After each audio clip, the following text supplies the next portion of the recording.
बाबा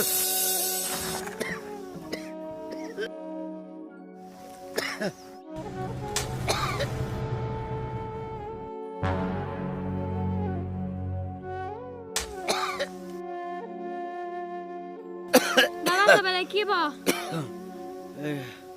पानी। मित बुवा पानी पिउनुस् त अलि ठिक हुन्छ कि?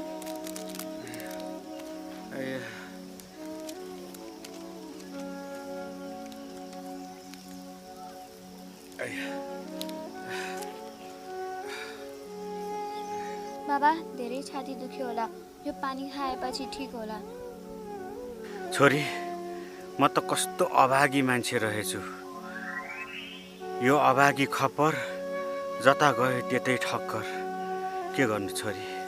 त्यस्तो नभन्नुहोस् न मित बुवा, अबदेखि हामी दुई छोरीहरू नै तपाईका दुई आँखाका नानीहरू हो भनेर सम्झिनुहोस्। ल एलिना, तिमी मित बुवालाई ख्याल राख्दै गर, म मेरो बुवालाई लिएर आउँछु। जान त जाऊ तर चाँडै मित बुवालाई लिएर आऊ है।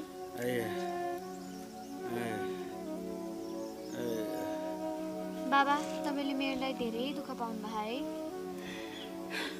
न समयमा सुत्न पाउनु भयो, न समयमा खाना पाउनु भयो। हुन त हो नि छोरी। म 8 वर्षको हुँदाखेरि मेरी आमाले मलाई यो संसारबाट छोडेर जानुभयो छोरी। त्यो दिनदेखि आजसम्म मलाई दुःखको दुःखै छ छोरी।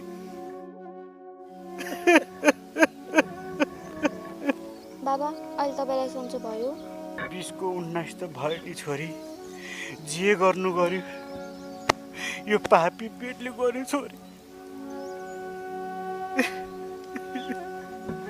एउटा कुरा भन्नु बाबा। एउटा कुरा मात्रै किन भन्छौ छोरी?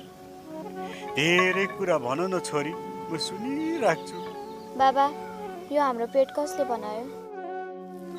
भगवानले बनाएको हो छोरी।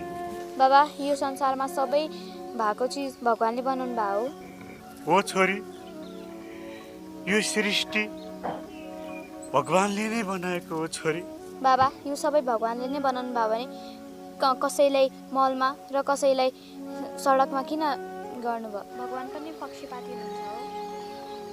मेरो प्यारी छोरी, तिमी पनि धेरै